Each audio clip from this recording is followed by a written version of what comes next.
ठीक, तो अब हमने कंट्रोलर, तो सबसे पहले क्या करो, एरियाज, ध्यान से, उसके अंदर एडमिन एरिया, और उसके अंदर हमने बनाना है कंट्रोलर। सबसे पहला कंट्रोलर बनाएंगे हम लोग कैटेगरी के लिए, फिर दूसरा बनाएंगे कवर टाइप के लिए, तीसरा जैसे मॉडल हो। तो एडमिन क्यों है? क्योंकि जो कैटेगरी को मैनिपुलेट करेगा, कवर टाइप को कौन करेगा? एडमिनिस्ट्रेटर। क्योंकि ये कैटेगरी कवर टाइप क्या है? मास्टर टेबल है, जिनमें एक बार ऐड हो जाएगा, दोबारा पता नहीं कब ऐड मैनिपुलेट होगा। इसलिए हम लोग क्या करते हैं, तो उसे कौन मैनिपुलेट कर सकता है? सिर्फ एडमिनिस्ट्रेटर। इसीलिए हमने एडमिन नाम का एक मॉड्यूल बनाया था। एरिया बोले तो मॉड्यूल एक ही बात है, ठीक। अदरवाइज एक एरिया मतलब एक आपका क्या एमबीसी प्रोजेक्ट। अब कंट्रोलर पे राइट क्लिक किया, add controller,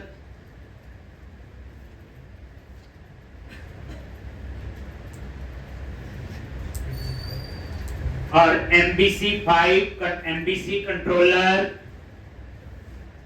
simple MBC controller, then add,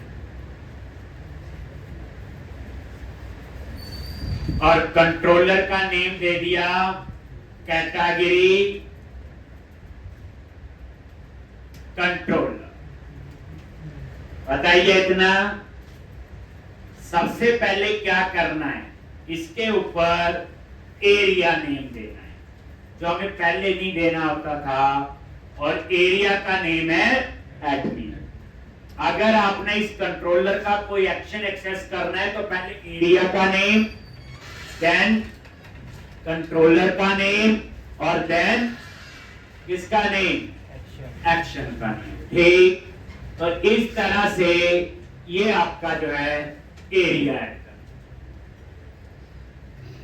एक पहले इतना है। फिर हम इंडेक्स नाम का व्यू बना लो। क्या बना लो? व्यू। कैसे बनाओगे? इंडेक्स पे राइट क्लिक किया, ऐड व्यू और रेजर व्यू। कैसे बनाते हैं? ये ऑटोमेटिकली व्यूज फोल्डर के अंदर कंट्रोलर नाम से फोल्डर बनाएगा कैटेगरी, और उसके अंदर एक व्यू बनेगा, और उस व्यू का नाम हम रख लेंगे इंडेक्स। ऐड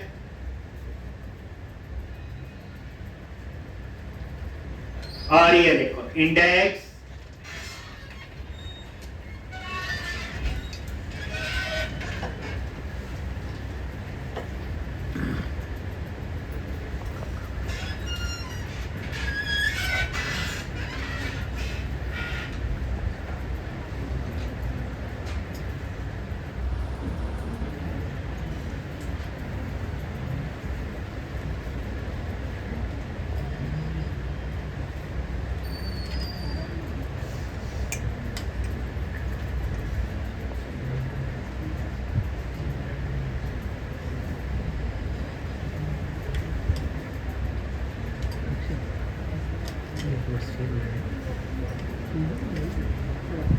एक और इंडेक्स बन गया। देखो ये देखो एडमिन के अंदर व्यूज, व्यूज के अंदर कैटेगरी, और ये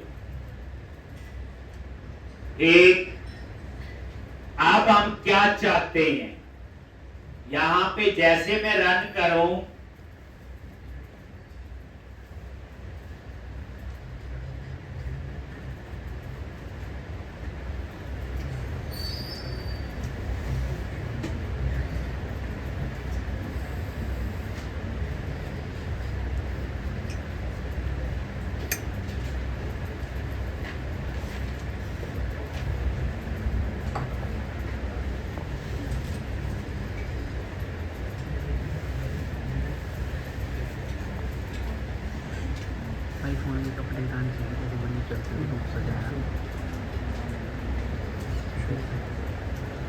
बड़ी चीज़ों में काम पता छोटी चीज़ों में नहीं करते तो इंसान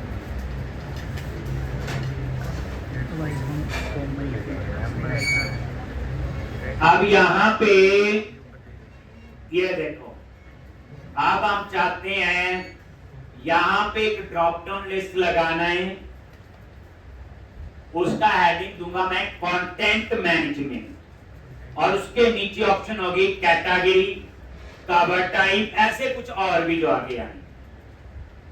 तो इसके लिए आप लोग क्या करो, तो सबसे पहले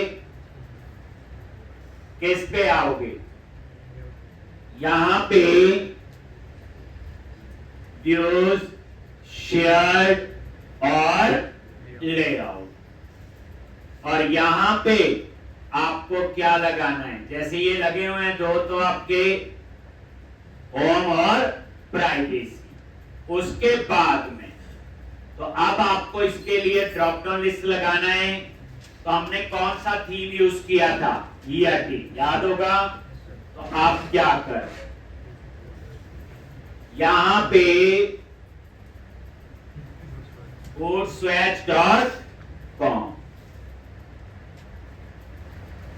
और यहां पे वर्जन 4 बताइए,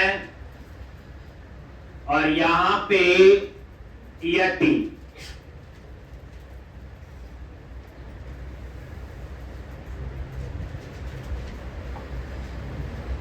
पे क्लिक किया,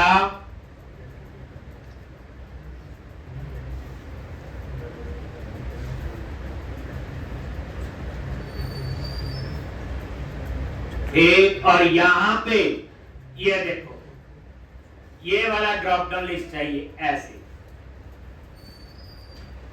ठीक, बाकी तो ठीक है जैसे है, ये वाला चाहिए। तो क्या करो, ये के राइट कॉर्नर पे और ये क्लिक किया, जैसे क्लिक किया तो इसकी HTML आ गई, और यहां पे आप ढूंढोगे ड्रॉप डाउन, यहां होगा, ये देखो ये वाला, ये जो LI है ये इसी का ही है पूरा, ठीक, यही तो फायदे हैं थीम, ताकि डिजाइन सेम रहे, पता चले थीम कोई और, ये कहीं और से लगा दिया तो मैच ही नहीं करेगा। तो यहां पे क्या किया, ये देखो LI लिखा हुआ ड्रॉप डाउन, और इसको कॉपी करो,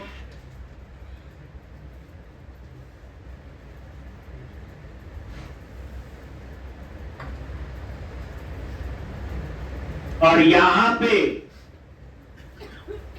इसके यहां पे पेस्ट कर, ये देखो इस LI के बाद प्राइवेसी वाला जो था पेस्ट कर दिया, और यहां पे आप इसे रन करके अब नजर मार,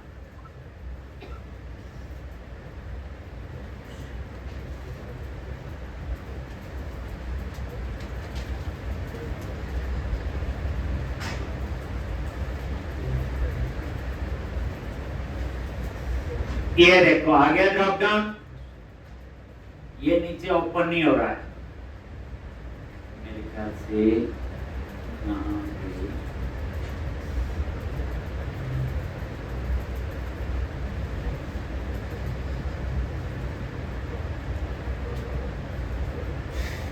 ठीक, तो ये आप ठीक कर लो, data-bs ये क्लास है, हाइपर टोगल, गलती हो गई ये ठीक।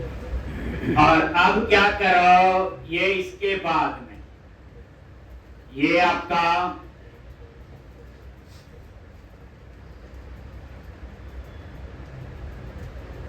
ये ड्रॉप डाउन लिस्ट है, इसके अब यहां पे क्या लिखना है, कंटेंट मैनेजमेंट, क्या लिख दिया, कंटेंट मैनेजमेंट लॉज,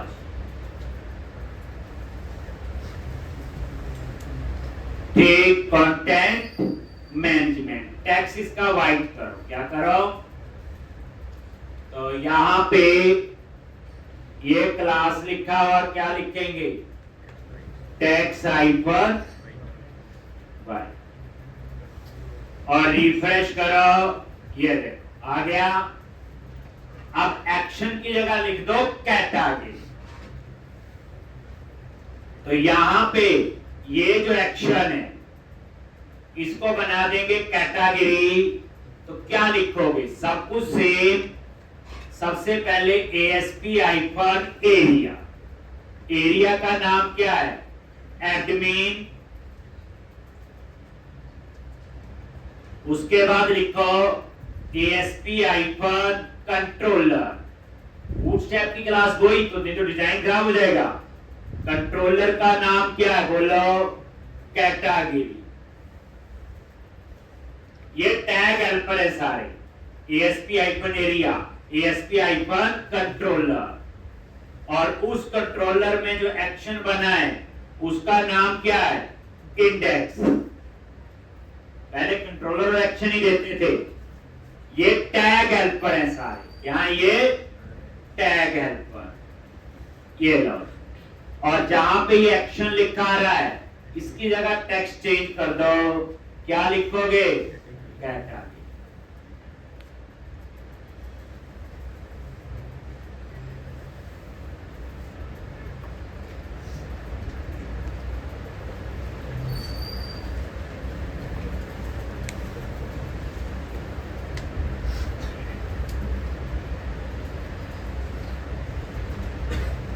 आ गया, और ये कैटेगरी पे क्लिक किया, आ गया। लेकिन डिजाइन नहीं आया लेआउट का। अब ऊपर तो हो गया इंडेक्स, तो उसे ये नहीं पता लेआउट कौन सा है। तो उसके लिए आप लोग क्या करोगे, पहले ही लिख लो। वहां HTML.action लिंक लिखते थे और क्या है, और कोई फर्क नहीं।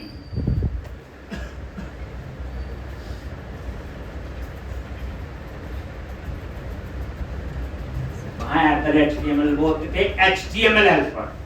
ये क्या है, tag helper, ASP area, ASP controller और ASP एक्शन। ये लाइन लिख लो, ये बना हुआ, बाकी नहीं छेड़ना। बाद में हम इसको भी चेंज करेंगे, इसको एक एक करके चेंज करते रहिए। अब यहां पे अब आप डिजाइन पे नजर मारोगे तो ये यहां पे ऐसे आ गया, परफेक्ट है। अब कैटेगरी पे क्लिक करो, जा रहा है लेकिन उसके ऊपर लेआउट वगैरह नहीं आया। तो आपको बताया हुआ, हम कर चुके हैं।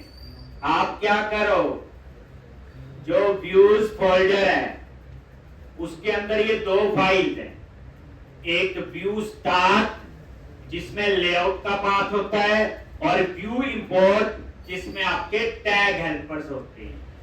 तो ये व्यू इंपोर्ट और ये व्यू स्टार्ट कॉपी कर लो, व्यू स्टार्ट और व्यू इंपोर्ट कॉपी किया, ये दोनों फाइल, और एरिया में गए एडमिन, और एडमिन के अंदर व्यूज फोल्डर में क्या करो, इसको paste, copy paste, cut paste नहीं तो रिकॉर्ड नहीं आएंगे, ठीक। तो ये आ गया व्यू इंपोर्ट और व्यू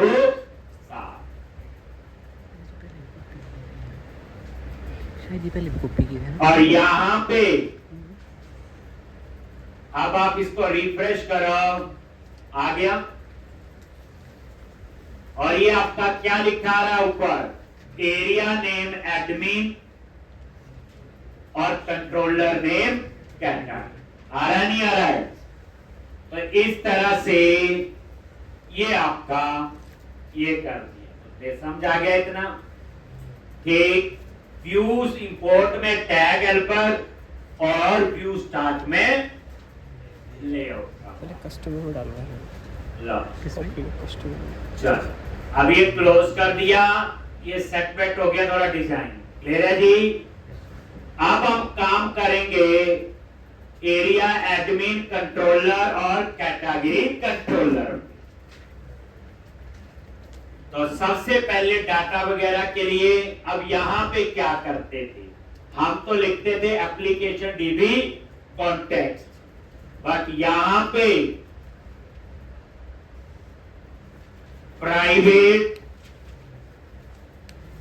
और ये देखना रीड ओनली, और यहां पे आएगा आई यूनिट ऑफ वर्क। ये देख इंटरफेस है, हमने ऑब्जेक्ट नहीं बनाया, ध्यान से देखोगे, और हम इसी को एक्सेस कर सकते हैं, उसी को एक्सेस कर सकते हैं जो program.cs में ऐड किया हुआ।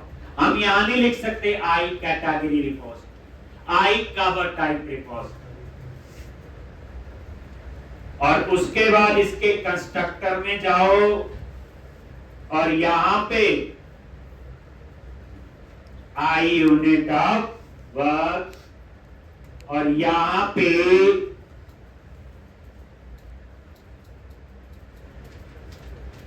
Unit of work.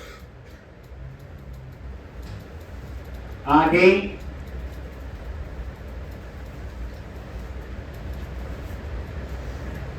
देख लो, DI है ना, ये पूरा ऑब्जेक्ट नहीं बना, इंटरफेस यूज किया है। अब ये बना हुआ थोड़ी था, हमने बनाया। तो DI को इंप्लीमेंट करने के क्या क्या स्टेप्स है बोलो? पहले इंटरफेस, फिर क्लास, और उसको कहां ऐड करना है?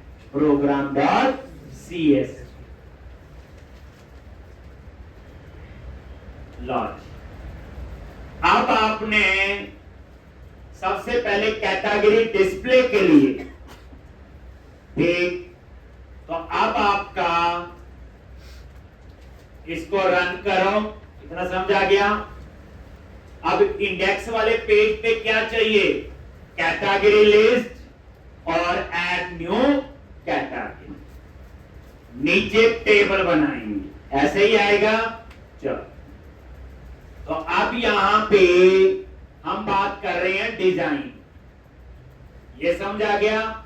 यहां वो ही एक्सेस हुआ जो program.cs में ऐड किया, ध्यान देना है। अब हम क्या करेंगे, ये आ जाओ कैटेगरी पे, और यहां पे एडिंग आएगा कैटेगरी लिस्ट, और यहां लिखेंगे न्यू कैटेगरी,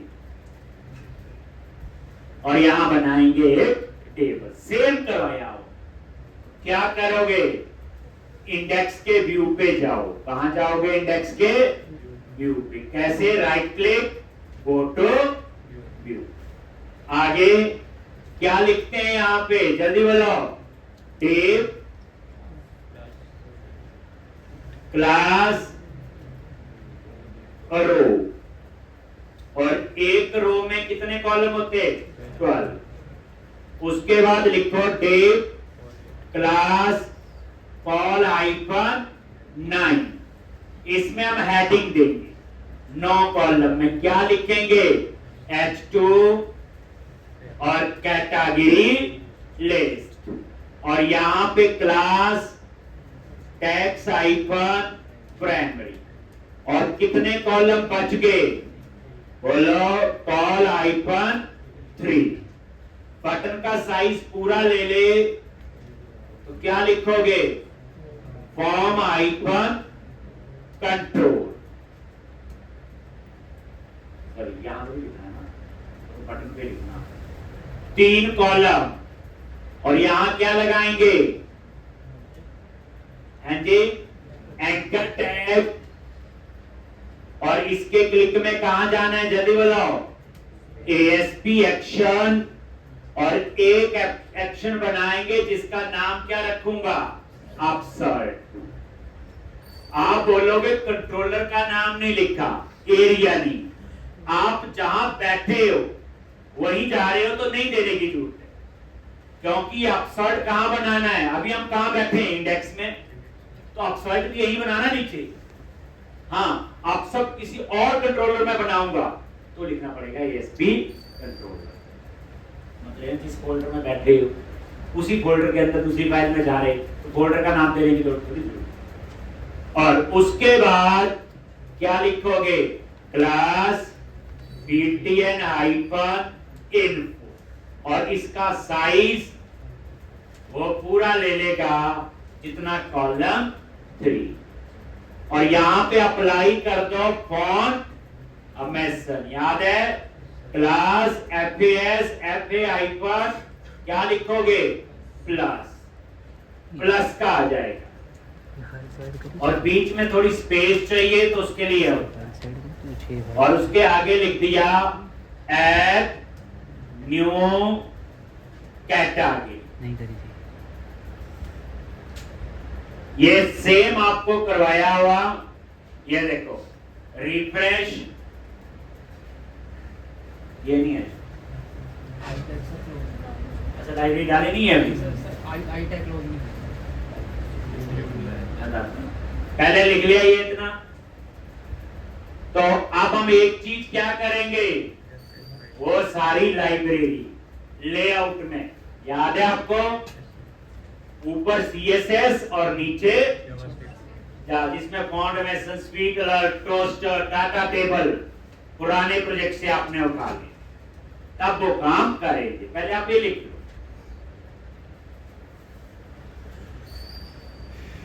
इस वीकेंड पे बड़ा अच्छा काम होगा। सैटरडे का काम क्या आज ही बता दूं, शुरू से लेके फर्स्ट डे से जो प्रोजेक्ट शुरू किया है और जितना काम मैं फ्राइडे तक करवाऊंगा, वन गो में करना। वन गो का मतलब यह है कि एक बार बैठ के पूरा खत्म करना, 8 घंटे लगे 10, तब मानेंगे आपको समझ आया। अभी तो थोड़ा थोड़ा करवा रहे हैं, थोड़ा थोड़ा तो याद हो ही जाता है, उसमें पूरी कहानी शुरू से रिवाइज करनी पड़ेगी। ठीक, तो सैटरडे की असाइनमेंट ये है, पहले बता दिए। अब क्या करो, याद करो आप लोग, क्या था, पुराने प्रोजेक्ट से उठा लेना। कहां से, पुराने प्रोजेक्ट पे गए जो आपने इससे पहले कराया हुआ, और यहां पे ये है आपके CSS रेफरेंस, याद करो, कॉपी किए और इस प्रोजेक्ट के व्यूज में गए, शेयर और लेआउट में, और लेआउट में कहां पे है, टैग के अंदर। तो यहां पे सारी देखो लिंक स्टाइल शीट है, ये CSS आ गई 3। आप कहां से लोगे, आपके पास पुराने प्रोजेक्ट में है, सेम है वो, और नीचे हम ऐड कर देंगे JS जावास्क्रिप्ट के रेफरेंस।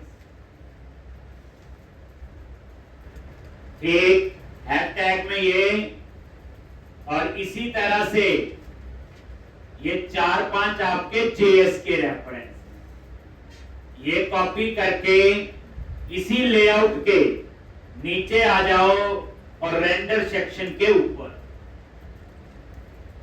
और यहां पे क्या कर दो, स्पेस, वही होते data table, toaster, speed alert, font Amazon.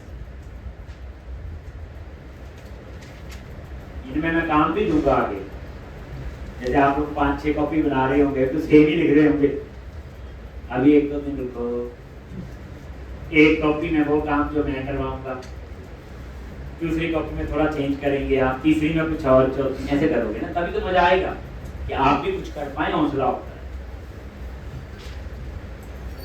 ठीक, तो अब आपका ये आपका JS बचे, ये है आपके पास, ये पुराने प्रोजेक्ट जो करवाया था इससे पहले, वहां से आपने ये लेने हैं। अब रन करके देखो डिजाइन,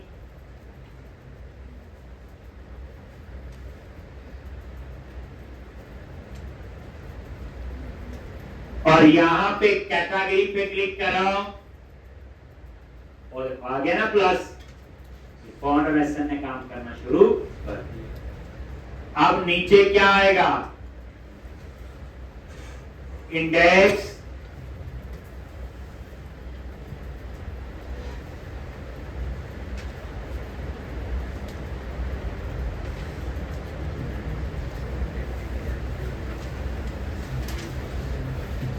तो यहां पे डेट,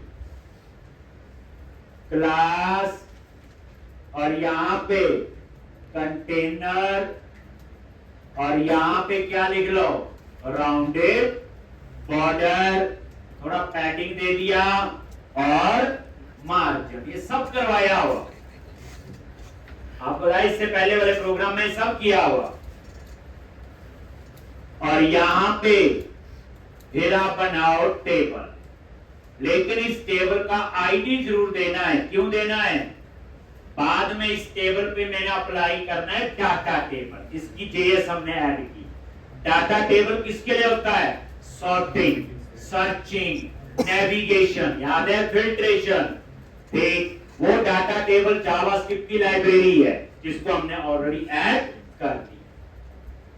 तो उसको कैसे पता चलेगा किस पे टेबल पे अप्लाई होना है? इस आईडी से, क्योंकि जावास्क्रिप्ट में हमेशा क्या एक्सेस होते हैं? आईडी। उसके बाद क्लास क्या लिखोगे? Table, table hyphen border, table hyphen stripe, table hyphen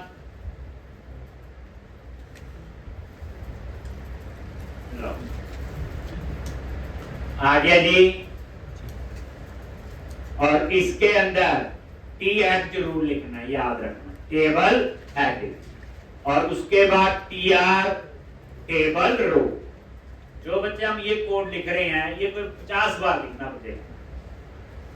पहली बार थोड़ी सी होगी, दूसरी बार इंप्रूवमेंट, तीसरी बार और यहां टी एच, तो यहां पे हम दिखाएंगे कैटेगरी का नेम। क्या दिखाएंगे? कैटेगरी का नेम, क्योंकि इसमें दो ही तो मेंबर हैं, आईडी और नेम।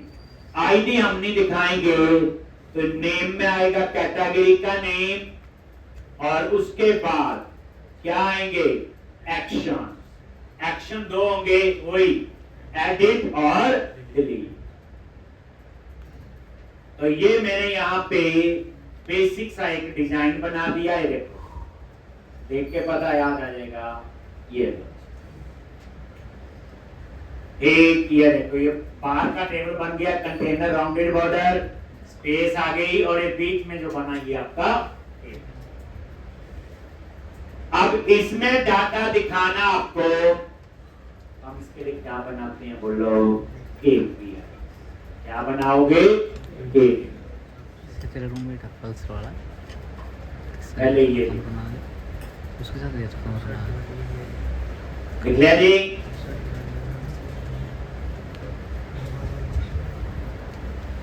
वही मटी शुक्रिया।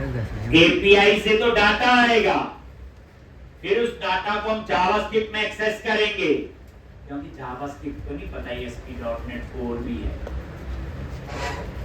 एक उसको तो एक ही चीज समझाएगी, JSON, जिस फॉर्मेट में डेटा आएगा। तो बताया था एपीआई किसके लिए होती हैं? डेटा कम्युनिकेट करने के लिए। 2 बार मैं पहले करवा चुका हूं। एक प्रोजेक्ट में तो कोड बताइए इतना क्लीन होना चाहिए, इजीली कोड आइडेंटिफाई कर पाए, इजीली आपको पता हो यहां एरर है तो मैं इसको ऐसे ठीक करूं। ये नहीं होना चाहिए एक जी की 4 और गलतियां। सबसे बड़ी प्रॉब्लम होती है क्लाइंट ने ओके करता, वो ठीक है चल रहा है, वो कहीं और वो कोड यूज हो रहा था, वहां खराब हो गया सारा। तो प्रोजेक्ट तो बड़ा क्लीन कोड होना चाहिए, एक बग फ्री होना चाहिए, क्लीन होना चाहिए, इजीली कोड का स्ट्रक्चर पता हो कि अगर मुझे ये काम करना है तो मैं यही चेंज करूंगा और कहीं चेंज नहीं करूंगा। तो अब आप क्या करो, कैटेगरी कंट्रोलर में जाओ और यहां पे हम एपीआई कोड का ब्लॉक बनाना हो, हैश क्या था, इरेजर। इसका ये फायदा है, जैसे हम कमेंट बना के कोड लिखते हैं कोड को नेम देना है, ग्रुप देना है, ताकि उस कोड को हम डिफरेंशिएट कर पाए। तो ये क्या लिखा मैंने, कंट्रोलर में आ गई हैश और ये, और यहां पे दे दिया एपीआई। मैं इसके अंदर एपीआईज बनाऊं,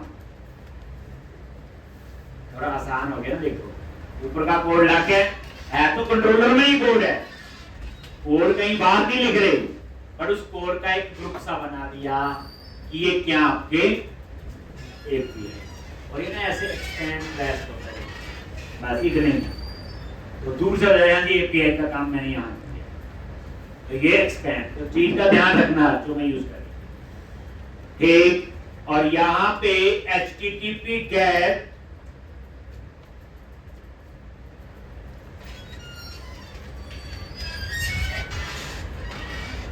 पब्लिक एक्शन रिजल्ट, और यहां पे नेम दे दिया गेट ऑल। राया HTTP GET क्या, इसका एंड पॉइंट, इसका मतलब होता है डिस्प्ले, HTTP GET। अब यहां पे मैंने लिखा कैटेगरी लिस्ट, एक वेरिएबल ले लिया। अब देखना ध्यान से क्या लिखता हूं, अंडरस्कोर यूनिट ऑफ वर्क, ऊपर डिक्लेयर किया हुआ, ये देखो ऊपर वेरिएबल है, ध्यान से, और उसके अंदर डॉट कैटेगरी, और उसके अंदर हमारी है जेनरिक रिपोस्ट गेट ऑल। अब ये देखो इस गेट ऑल पे राइट क्लिक करो, गो टू इंप्लीमेंटेशन, ये वही आ गया। और मैंने कोई पैरामीटर नहीं पास हुआ, तो इस समय ये वाला कोड नहीं चला, सिर्फ 2 लाइनें चली, वो एक टू लिस्ट वाली। बाद में इसकी जरूरत होगी तब कोड समझना। आ गया ये, तो कैटेगरी लिस्ट आ गया।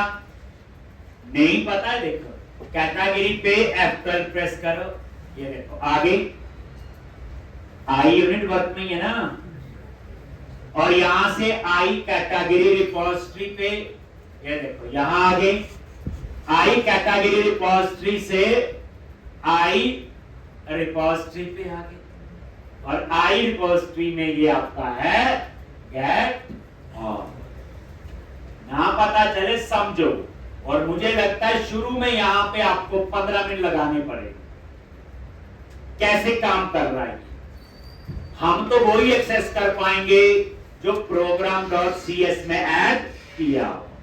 तो program.cs में आई यूनिट वर्क, वही इंटरफेस का यूज हुआ, मेंबर डॉट, उसके अंदर कैटेगरी था, आ गया। अब उस कैटेगरी के लिए क्या यूज किया, गेट ऑल। आप देख लो दोबारा से, कैटेगरी देखो, आई यूनिट वर्क आगे यहां पे, इससे यहां पे गए होंगे, आगे यहां पे ये है कैटेगरी, और किस टाइप का है, आई कैटेगरी रिपोजिटरी, ठीक। और यहां पे आई रिपोजिटरी को क्या पास कर दिया, कैटेगरी। तो यहां से आई रिपोजिटरी पे, और टी में क्या आ जाएगा। जब बच्चे आप F12 करते थे ना, कई बार ऐसा लिखा आता था टी को ना, देखते नहीं थे, आप बोलते थे पता नहीं क्या चीज है ये ऐसे। अब थोड़े दिनों बाद F12 करके देखना, आपको पूरा समझाएगा। देखो इतनी बड़ी कंपनी माइक्रोसॉफ्ट काम कर सकती है, तो आप उनसे काम थोड़ी। चलो अब ये कैटेगरी लिस्ट आ गई, और सबसे मजेदार चीज है, यही गेट ऑल कवर टाइप के लिए चलेगा, यही गेट ऑल सब के लिए चलेगा, तभी तो पता चलेगा रीयूजेबिलिटी। अब यहां पे रिटर्न क्या लिखते हैं, JS, और यहां पे न्यू कर्ली ब्रैकेट डेटा, और इसमें पास कर दिया मैंने कैटेगरी लिस्ट। अब इस कैटेगरी लिस्ट को किस में कन्वर्ट करेगा, बोलो, जेएस।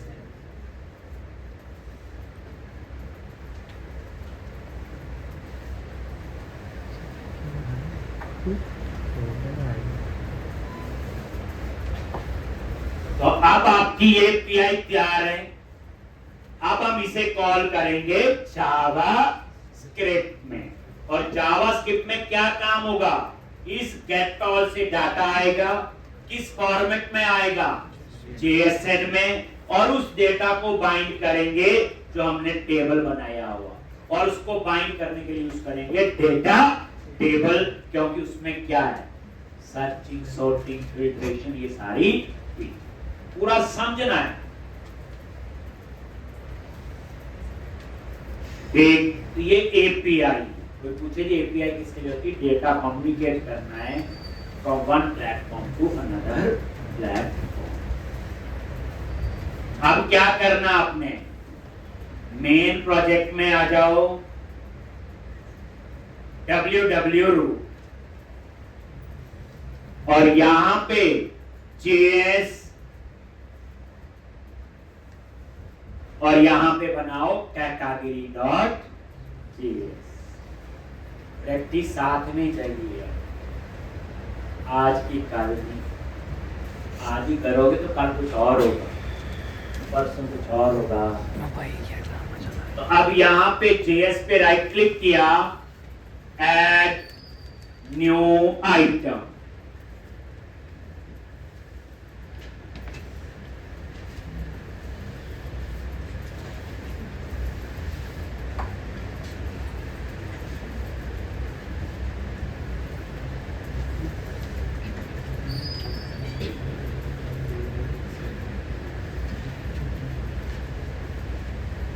एक न्यू आइटम,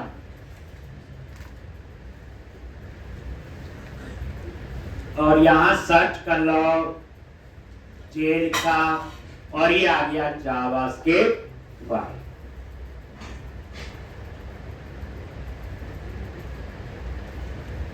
और यहां जावास्क्रिप्ट फाइल का नाम दे दिया कैटेगरी।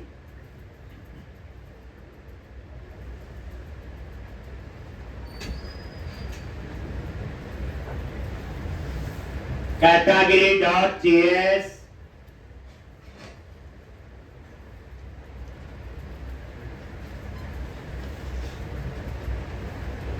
और ये आपकी JS फाइल बन गई, करवाया हुआ ये सारा। अब इसमें हम वही कोड लिखेंगे जो मैंने करवाया हुआ, और आपने जो 4-4, 6-6 बार प्रैक्टिस की है उसकी, तो टिप्स पे होगा आपको। लो, category.js, जब पूरा कोर्स होता मैं खुद कह देता हूँ, अभी आपको जरूरत है 6 बार प्रोजेक्ट बनाने की। जब आपको 2 बार जरूरत होगी मैं तब मैं ही बता दूंगा, अब 2 बार ही करना, ज्यादा बार मत कर, ठीक। पर अभी तो जितनी बार कर लो उतनी ही काम। अब यहां पे where डेटा टेबल, ये वेरिएबल ले लिया, ये जावास्क्रिप्ट का, ये jQuery का कोड है। एक ही बात है, jQuery क्या जावास्क्रिप्ट की ही लाइब्रेरी। यहां वेरिएबल लेने का फायदा ये है, मैं इसको पूरे पेज पे एक्सेस कर सकता हूं। डॉलर, और ये केस सेंसिटिव होती है, स्मॉल कैप्स का ध्यान रखना है। डॉक्यूमेंट डॉट रेडी, जैसे रेडी का R स्मॉल में, डॉक्यूमेंट का D स्मॉल में, इसके अंदर ये फंक्शन और ये करली ब्रैकेट, ये jQuery का ब्लॉक है। ये document dot ready automatically call होता है जब इस फाइल को कोई एक्सेस करेगा। जैसे आपका एक पेज है, page load event automatically call होगा जब उस पेज को कोई एक्सेस करता है। तो जब इस पेज को एक्सेस करेगा तो डॉक्यूमेंट डॉट रेडी मेथड अपने आप कॉल होगा, और ये jQuery का रूल है, आगे डॉलर लगा है, डॉलर पहचान है आपकी क्या है, ये jQuery।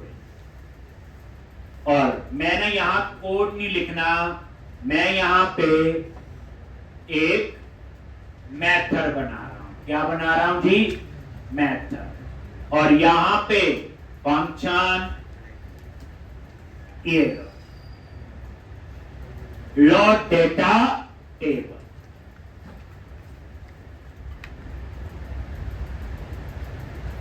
इसको कॉल कर लिया यहां पे, या तो मैं यही लिख देता सीधा। अब यहां पे आपको कोड लिखना, ठीक है जी। ये एकदम प्रॉपर, ये देखो डाटा टेबल क्या है, जो ऊपर वेरिएबल लिया हुआ, और इसके अंदर आपने एक्सेस किसको करना है, जो ये वाला टेबल है जिसका आईडी क्या दिया हुआ, DBL डेटा। कैसे स्टोर करोगे, डॉलर लगेगा क्योंकि ये jQuery, और यहां सिंगल कोड लगा लो चाहे डबल, और किसी आईडी को एक्सेस करना हो तो आगे हैश लगता है। अगर जावास्क्रिप्ट में किसी को आईडी से एक्सेस करना है तो आगे हैश लगता है। और डॉट, और ये जो डाटा टेबल है ये उसको एक्सेस कर रहा है जो आपने लेआउट में दिया हुआ, ये वाला डेटा टेबल। सारा काम तो ये करेगा, और इसके अंदर कर्ली ब्रैकेट लगा दो। अब हम यहां पे एपीआई कॉल करेंगे और उसका डेटा आएगा, और उस डेटा को इस TBL डेटा के अंदर डिस्प्ले करवाएं। अंडरस्टैंडिंग होनी चाहिए। दूसरी बार लिख रहे हैं कोड, दूसरी बार तो मैं लिखवा रहा हूं। अब कम से कम 4 बार प्रैक्टिस करोगे तो कितनी बार तो अपने आप ही हो जाएगा। अब यहां पे एपीआई को कॉल करने के लिए क्या यूज कर रहे, AJAX, और ये आ गया।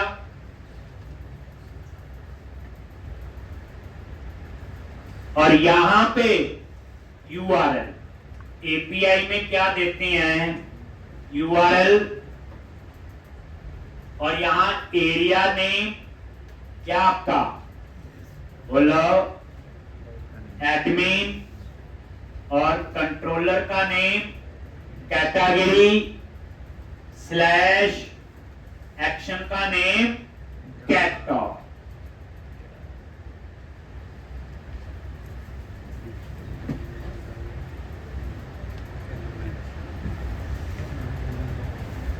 तो यहां पे एक स्लैश आगे आए,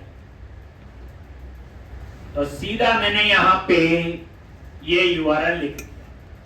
अब मुझे यहां कैट नहीं लिखना पड़ेगा, वो देने की जरूरत नहीं है। डाटा JSON में आ रहा है तो टाइप JSON में लिखने की जरूरत नहीं। जब फर्स्ट टाइम करवाया था तो लिखा था, तो फर्स्ट टाइम तो समझाने के लिए होता है। जब चीज आ जाती है उससे बेटर वे कौन सा हम कोशिश करते हैं। तो स्लैश लगाना आगे, एडमिन एरिया स्लैश कैटेगरी क्या आपका, कंट्रोलर, और गेट ऑल एक्शन।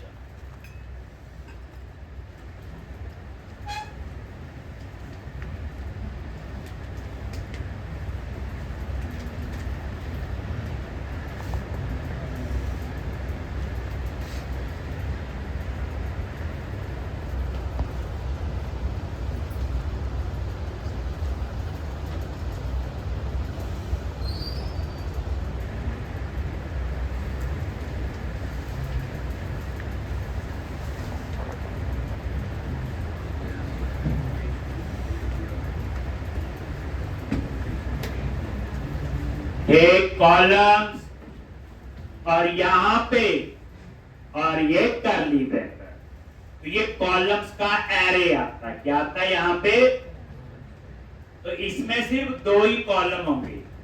याद ये रखना, जो ये है, कितने कॉलम है यहां पे, 2, तो वहां भी आपको 2 ही कॉलम लेने। ठीक, तो यहां पे आपने क्या किया, डबल कोट्स में डेटा, ये तो वेरिएबल, और नेम आएगा, ये आपका कैटेगरी का नेम है। मॉडल में जो नेम है उसका एन कैप्स में, लेकिन JSON में जब आएगा तो किसमें आएगा, स्मॉल, कॉमा बिट, और यहां बिट कितनी आएगी,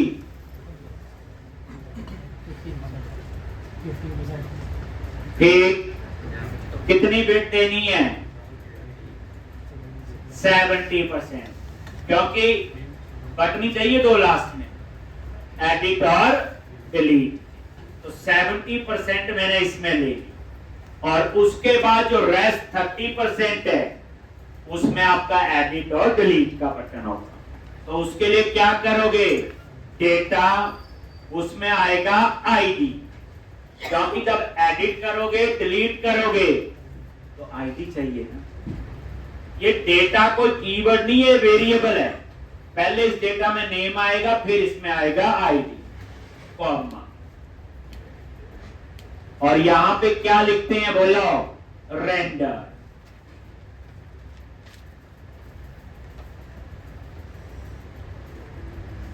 और यहां पे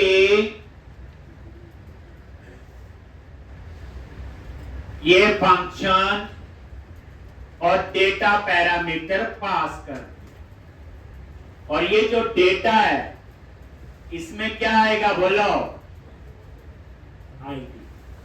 इस बार क्या होगा इसमें, आईडी। और इस फंक्शन के अंदर आपने क्या करना है, ये रेंडर कीवर्ड है बच्चे, याद रखना। ये डेटा, ये पैरामीटर है। बेसिकली हमें यहाँ एडिट और डिलीट के बटन लगाने हैं। किसको एडिट करना तो भी आईडी चाहिए, किसको डिलीट करना तो भी आईडी चाहिए। हो गया जी इतना। अब यहां पे हम क्या लिखेंगे, रिटर्न, और आगे आपका आएगा बैकटिक ऑपरेटर। कौन सा, ये। इसके अंदर आप नॉर्मल स्ट्रिंग लिख लो चाहे कंपोजिट स्ट्रिंग लिख लो, लिख सकते हैं। ये आपका हो गया बैकटिक ऑपरेटर। जैसे मैं इसके अंदर क्या लिख रहा हूं, टेप क्लास, देखो नॉर्मल, टैक्स आइकन, सेंटर, और ये टेप आपने क्लोज कर।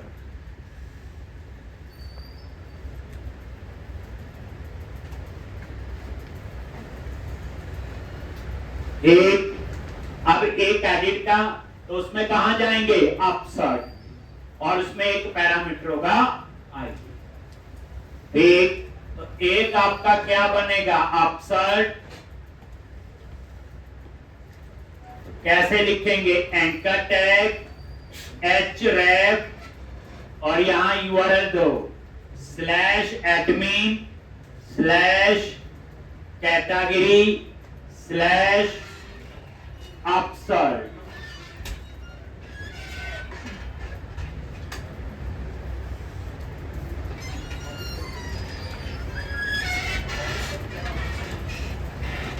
admin /category /upsert। अपसर्ट कहां बनाएंगे, कैटेगरी कंट्रोलर में बनाएंगे ना। तो ये हमने लिख दिया एडमिन एरिया, और इसमें हम आईडी पास करेंगे। कैसे, स्लैश, कर्ली ब्रैकेट, और आगे डॉलर। ये लो, अगर मैं डॉलर नहीं लगाऊंगा ये डाटा को डेटा ही कंसीडर करेगा। हमें तो डेटा वेरिएबल का डाटा चाहिए, तो उसके लिए हमने आगे क्या लगा दिया, डॉलर। ये कंपोजिट स्ट्रिंग हो गया, स्ट्रिंग के अंदर स्ट्रिंग। चलिए बच्चे, अगर मैं सीधा डाटा लिख दूंगा यहाँ पे, तो इसको डाटा वेरिएबल नहीं कंसीडर करें, डेटा लिख दे। हमें तो आईडी चाहिए उसमें जो स्टोर है, तो फिर हमने इसको किया।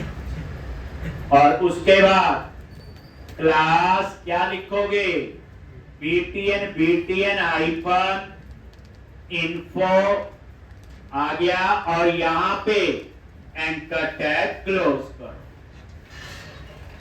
और उसके अंदर बूटस्ट्रैप हाथ पड़ चुकी है, अब क्या लिखते हैं, fas, आगे fa हाइफन edit, और आई टैग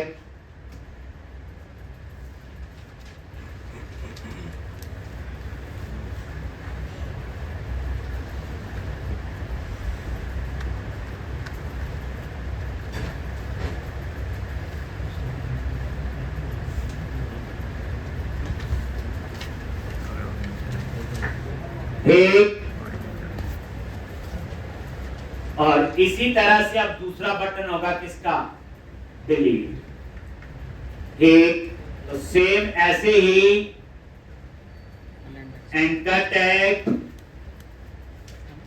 क्लास और बीटीएन हाइफन टेंचर।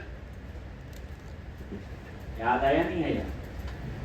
ये दूसरी बार लिख रही है, कल तीसरी बार लिखेंगे, परसों चौथी बार। सामने तो पढ़ना ही, नहीं रट्टा ही मार देता हूँ। चेंज भी करना पड़ेगा, थोड़ा सा मैं दूंगा, एक दो दिन रुको, इसमें भी चेंज करो। ये कहते हैं ना बड़ी बड़ी जावास्क्रिप्ट, बड़ी बड़ी सीएसएस, अगर प्रोजेक्ट में काम कर सकते हैं और उसमें लिखने आती है तो आती है, नहीं तो नहीं आती। नहीं तो बनाते रहो कैलकुलेटर नोट कर। बीटीएन हाइफन टेंचर आते हैं कई बच्चे मेरे पास में, इंक्वायरी कर रहा हूँ एक कौन सा सब्जेक्ट बनाया, calculator note pad. BTN hyphen tincture और यहां क्या लिखोगे, ऑन क्लिक। और ये डिलीट मैं कहां बनाऊंगा, नीचे। इसमें अप्लाई करना है स्वीट अलर्ट टोस्टर। और यहां पे एडमिन स्लैश क्या आएगा, कैटेगरी स्लैश डिलीट। ये मैं एक डिलीट नाम से क्या बनाऊंगा, एपीआई, अभी बनाई नहीं। और उसमें हम एक पैरामीटर पास करेंगे, क्या, आईडी। और डेटा में क्या आपका, आईडी। और यहां पे ये ब्रैकेट क्लोज कर दो। और ये एंकर टैग आई क्लास क्या लिखेंगे, FA हाइफन बैश हाइफन और ये आई टैग क्लोज।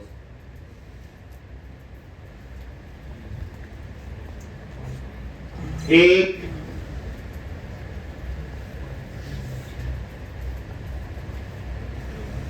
कंफ्यूज नहीं करना चाहिए, सारा किया हुआ है, इसलिए घबराने की जरूरत नहीं। ठीक है, तो मेरे ख्याल से इतना कर लेते हैं, तो ज्यादा गड़बड़ी हो जाएगी। कल का टारगेट है कैटेगरी वाले मॉड्यूल को कंप्लीट करेंगे। अभी हम काम कर रहे हैं कैटेगरी मॉड्यूल। जब कैटेगरी वाला समझ आ जाएगा तो कवर टाइप वाला आपको अपने आप ही आसान लगेगा। ठीक, तो ये आप लोग बच्चे करके आओगे।